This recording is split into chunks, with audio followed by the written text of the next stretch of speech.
music, R&B, hip hop, pop, I still get you. reggae, EDM, indie, old school, Side. Check it. and sports talk. Right.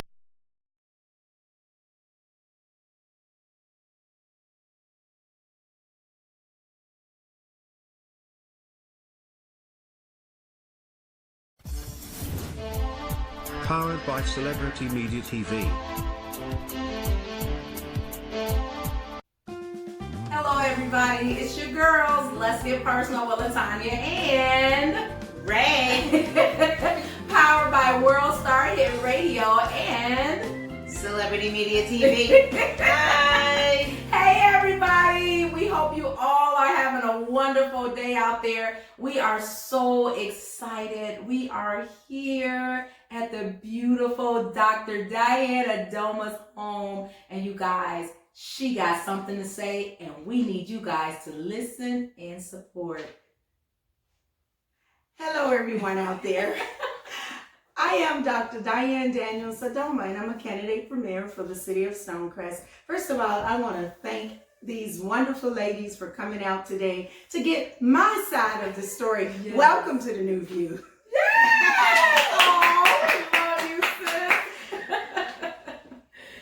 So tell us a little bit about what you've been going through. Yes. Yes. And talk a little bit about your walk. Yes. Oh, it's been extremely challenging. However, it's been lots of opportunity. One of the most important things that I'm realizing on the campaign trail is that it is time for real leadership and public service. We need people to be elected who can be good role models for our youth out there. Many of our youth are not interested in politics, and that's simply because they don't have individuals who they feel like are honest and have integrity and ethics and are transparent. And lastly, we always hold our young ones accountable, but when it comes to politics, we seem to just write a blank check, ladies. We have to elect politicians, or should I say, let me rephrase that.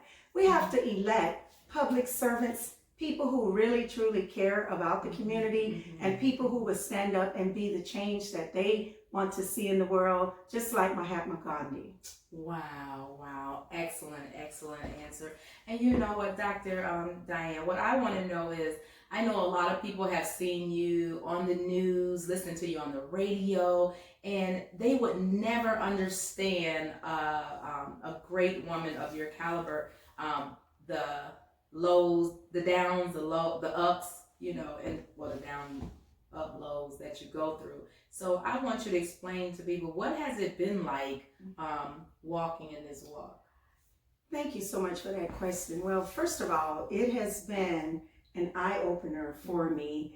It's been a lot of pettiness on this race, to the point where I decided I'm not going to be a victim. I'm going to be a warrior. I'm going to run my race. All the pettiness with people pulling up my signs, people writing horrific things. I've never been called so many names. The big name, the big B too, the big W word. I mean, I've been called everything from people that I don't even know. And I've had to explain to my family, my children, you know, what I'm going through, and help them to see that everything that they see that's published is not accurate or factual. And I've had to rise above that in my darkest moments, being called names. And then you're blogging all over the internet. And then I go out and I look to see who's doing it. And I have no idea who these people are. But I can tell you one thing. I'm running on my record. I have a record for legislating. So if people want to know what I'm like, all you have to do is go pull the minutes from the council meetings. And you can go look at the videos, just like we're doing a video today.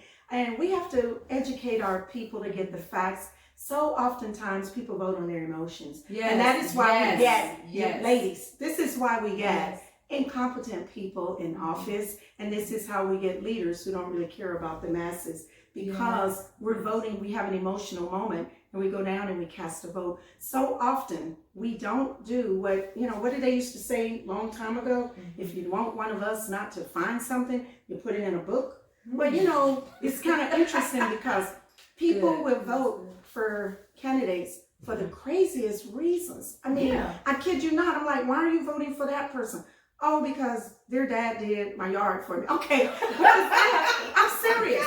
Wait, that's just one example. Well, my friend's voting for that, Tell so it I like just it is. decided Yes. not really knowing.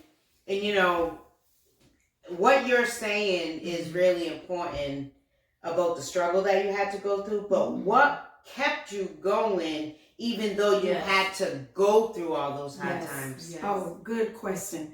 Ladies, let me start with the P word, prayer. Let me clarify now. It was prayer. I have prayed more. And then I've had good friends like, you know, people like you two who I can call in the middle of the night. I've never taken so many calls with people saying, this is a welfare check. I'm like, what are you talking about? I'm fine.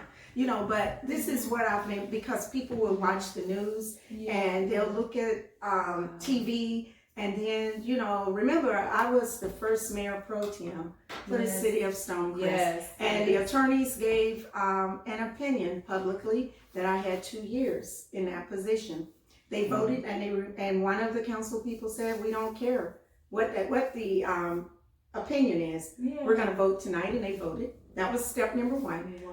Of course, and I was opposed to a 250% increase in salary for the executive branch, and I stand by that even now, because this is public service. You know what the job is. How many jobs have you two went on, and on your first day on the job or your first week, you were able to ask for a 250% increase, and you felt like you should get it. There's no employer on the face of this earth who's going to give you that without you performing. Now, I know I wouldn't do it. I got a PhD in human resource management, and I'm not going to do it. That's so, right. You know. Wow. But those are the type of things. We're the first African-American city to incorporate since Reconstruction. And we're the largest city in DeKalb County. And it makes my heart hurt. This is what keeps me up at night, is that we have the opportunity to govern ourselves. You know, you think of Blight Wall Street, Rosewood, where we can create our own communities. And even if you remove race out of it, don't play the race card. We still have the opportunity to govern ourselves. And I think I'm pained at what I see. I see leadership that is not reflective of what Martin Luther King would have wanted. It's leadership that's not reflective of our great forefathers and those who marched before us. And we have to go back to the basics. We really do. And I know the first day I met you, Dr. Don't make me laugh. I'm getting ready. When I first seen you, I was like, she is so approachable. I mean, you were supporting the community. I mean, you were so excited about what everyone was doing. You guys need to go over to this occasion. We have this around the corner. We have this chef. I mean, you were supported from celebrities to entrepreneurs. When I first interviewed you, you were so excited about everybody. And so when I seen that, I'm like, I'm going to vote for her. When you was voting for me. Yeah. And then it was so funny because I seen the signs like right around the corner from my house. And then one day I seen you out there. I'm like, Paul, wait a minute, that's her. Out there with all your supporters. And I'm like, she is out there, you know? Yes.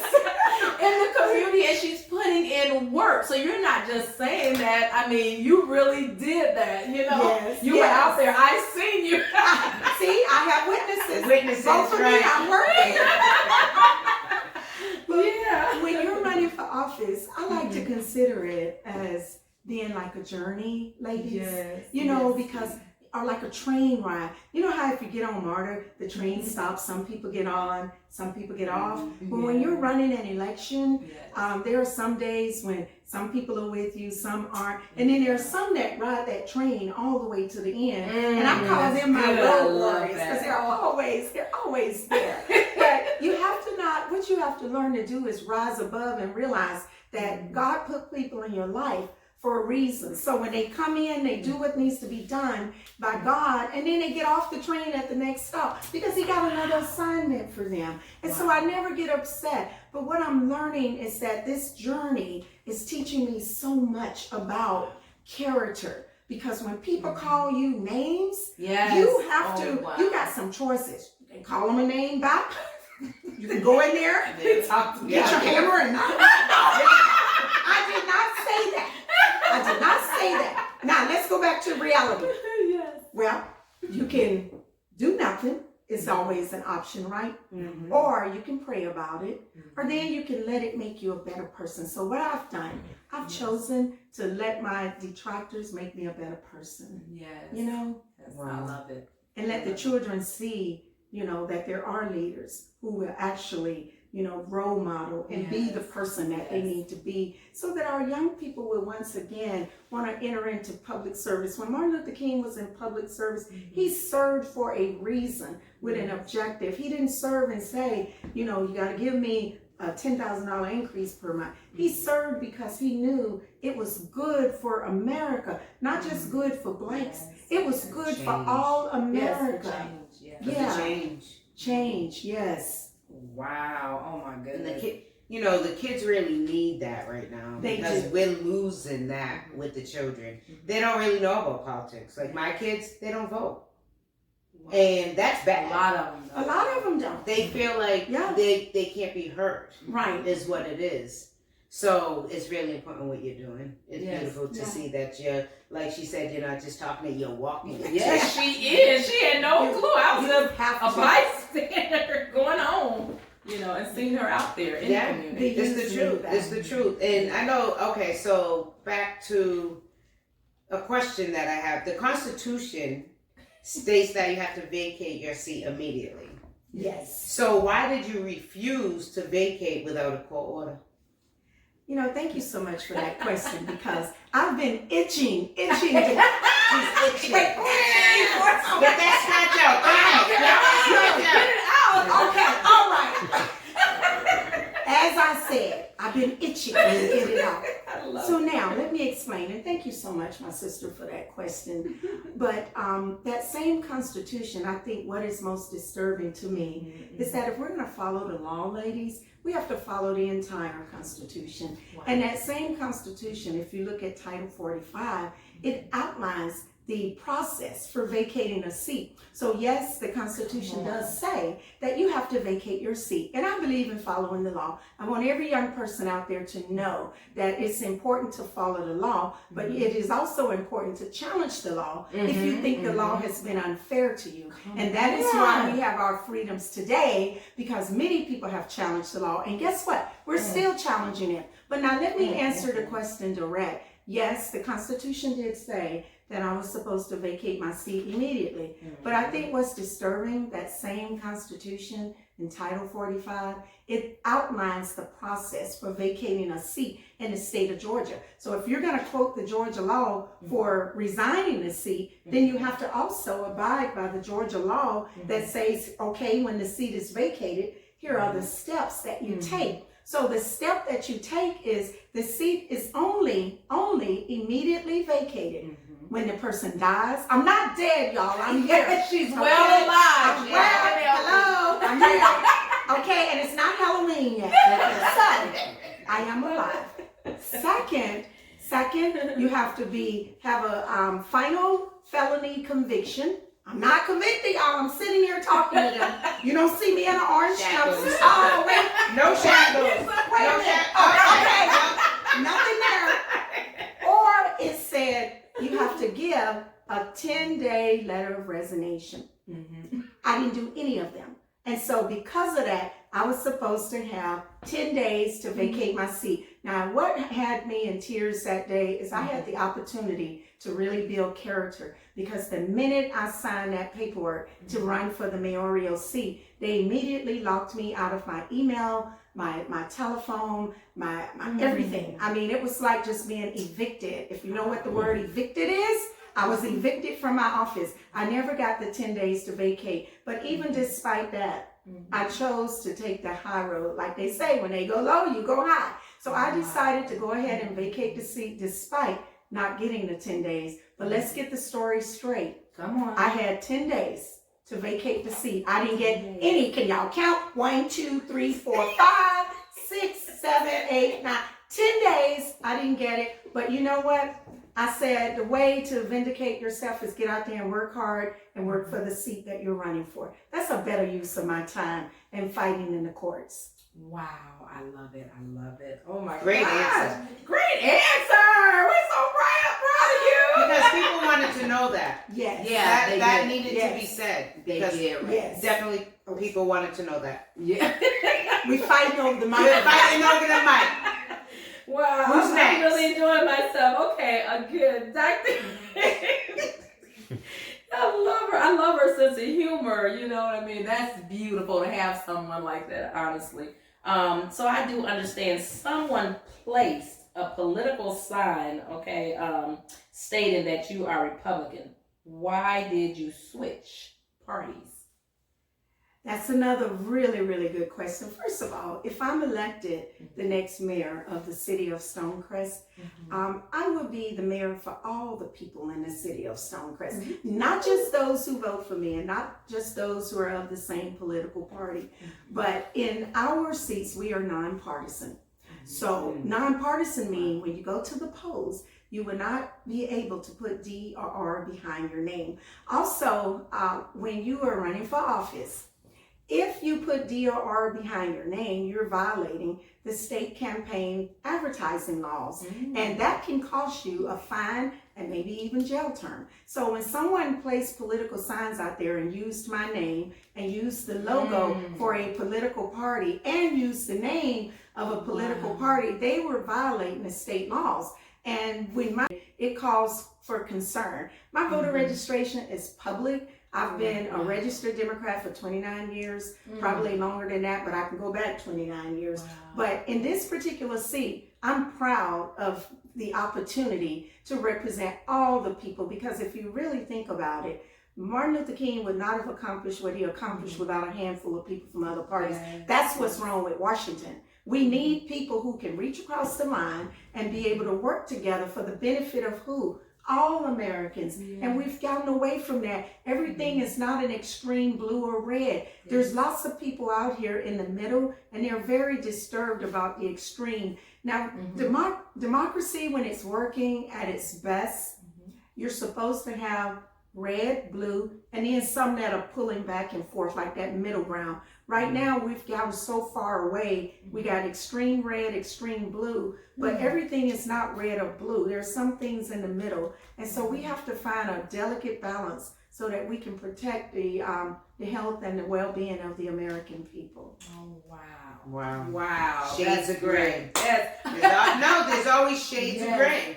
Like you're right about you that. were saying about the blue and the red, there's always the middle. Yes. It's not one or the other. Yes. You know? Yes. Oh my God. So This is another so question beautiful. for you. What is the major...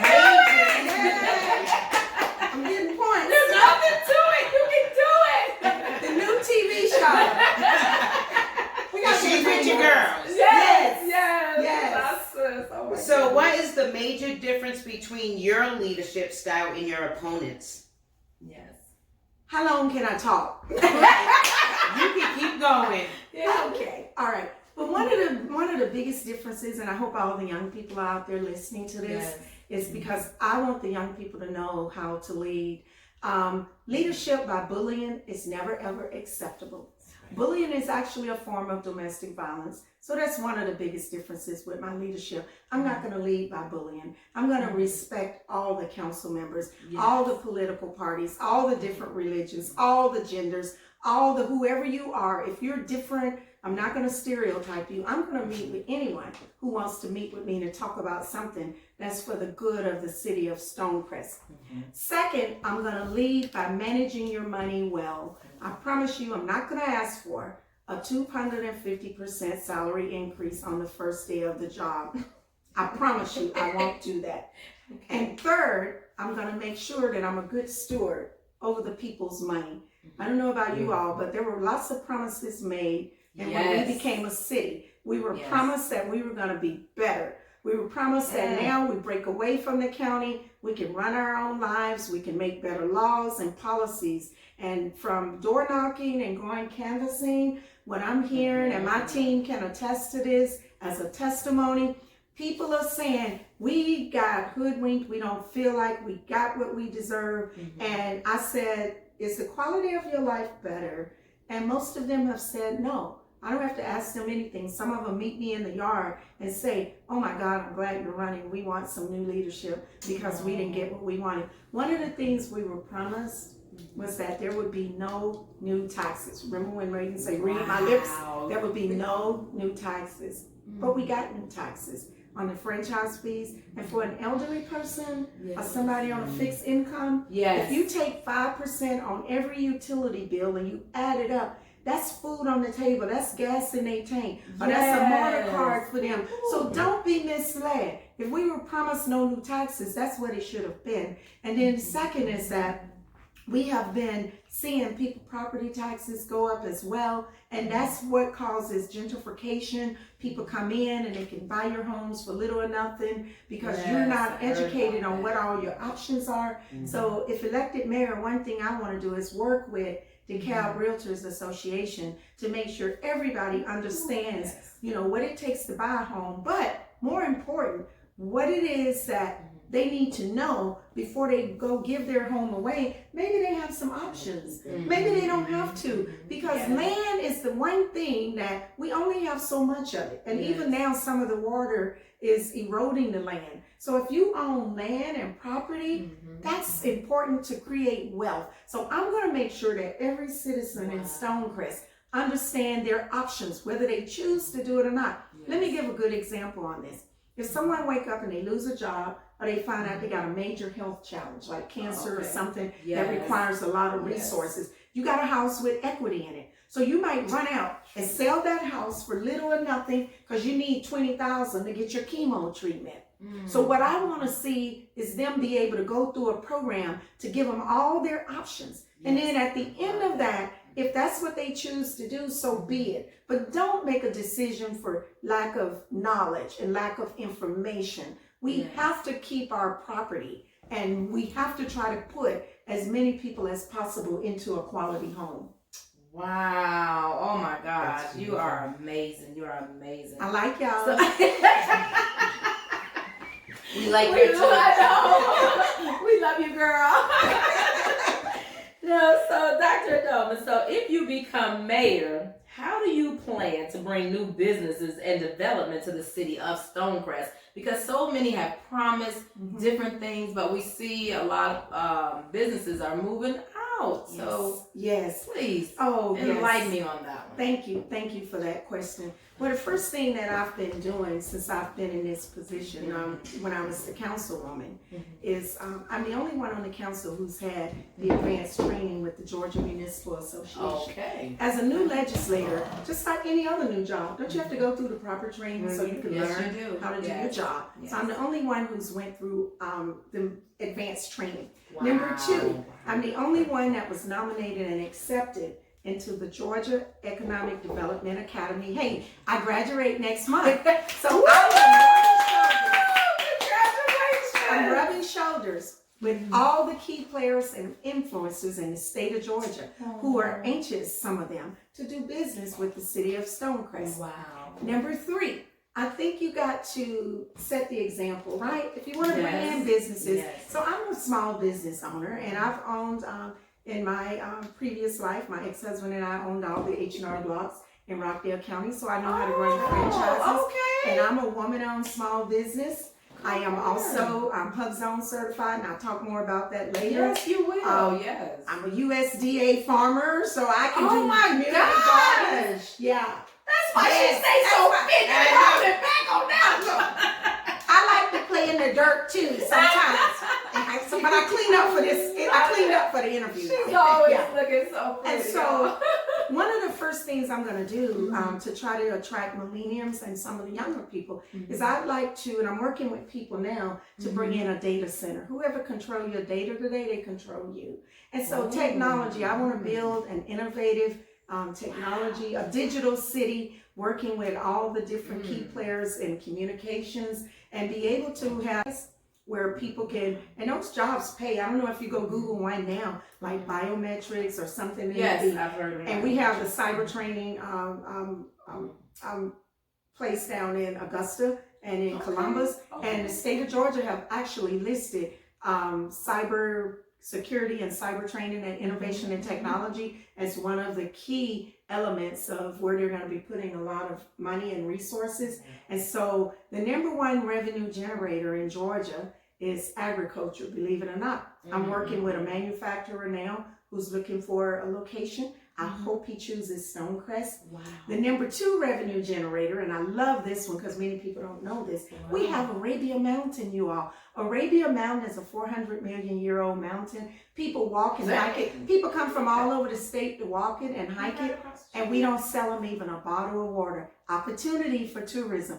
Just think about it. We can sell backpacks, tennis shoes, anything to do with health and fitness, you know, around the mountain. Now, I don't want to invade the green space, so you all out there who are tree huggers and love green space, we're not talking about that. Yes. Let me clarify. We're talking about building around the green space. When you go to like Yellowstone Park and all these national parks, aren't you able to go shopping and do everything you want to do? Stay in nice hotels that are nearby. So tourism is the number two revenue generator. So I would use those two, including the innovative digital city, to create new jobs. But one of the things when Amazon was looking for a location, Amazon goes to where the talent is. So what I want to, I've written a plan and I'll give you guys a copy of it. I wrote a smart city readiness job workforce plan and what I would do to train the people in Stonecrest for the jobs of the future.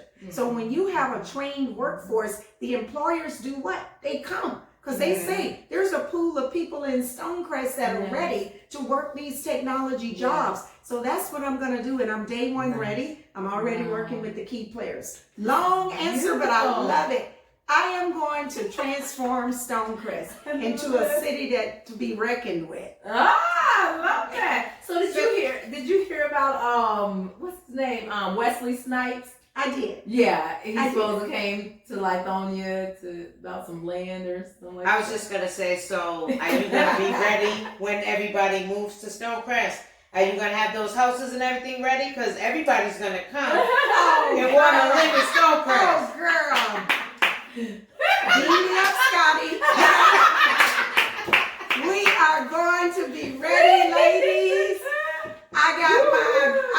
I'm ready to bring them in. We're going to create, I don't want to create minimum wage jobs. We got enough of those in Stonecrest.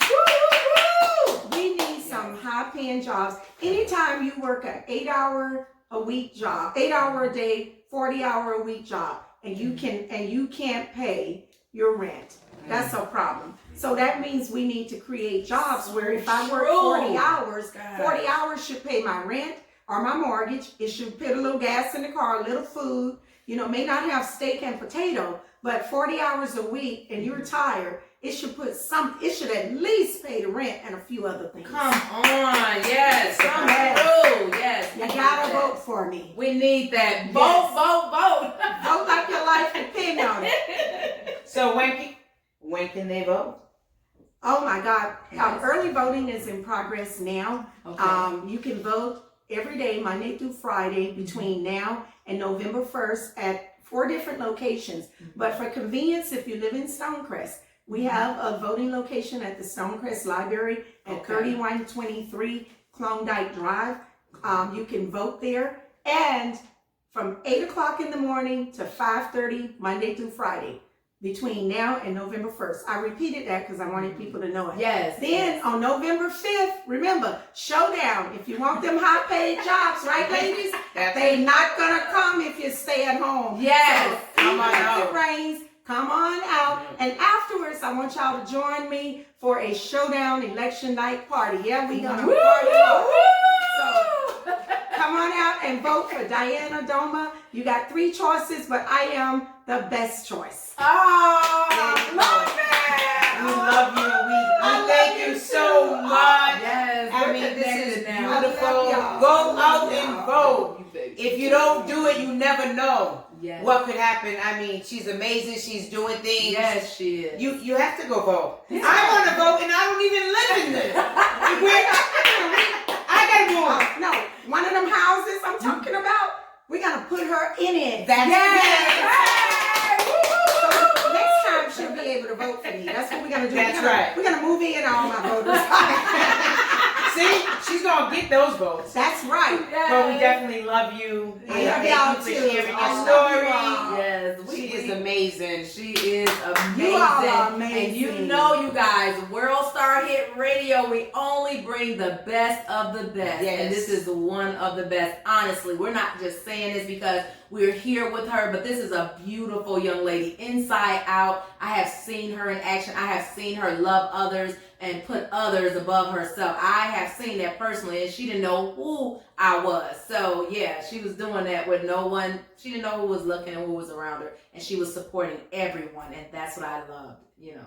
No, I'm serious. That hit my heart because that's what me and Ray do. We love connecting people and getting people together. We don't care who you are, but you did a phenomenal job. I mean, giving it up for everybody that day. I mean, that touched me. I was like, And it's I love important. her. Yeah, it's When very nobody's looking. Yeah, See, that's that's what I'm what it saying. is. Yeah. You wasn't just doing it because people were watching, because nobody was watching that day. Yeah. You were there. Exactly. That's true. And you were still And she was helping smiling everybody. and everything. Just How can I help you? She was, I'm telling you, she was helping everybody. But definitely make sure you go vote. yes. And another thing, I know me and Ray and I were always talking about connecting great people together. I want to give a shout out again to one of my favorite attorneys, Attorney Brian Poe, because he's always connecting people. Hey, I Brian. really thank God for you, Brian. I'm serious. I really appreciate you. Attorney Poe is the best. I mean, I've had such a wonderful experience with him. I can hardly wait to become a big girl. I put him on payroll. She's coming for you too, Brian. Yes. She's coming for you too. Yeah. We love you guys. No, Love we you. love you all. Thank you.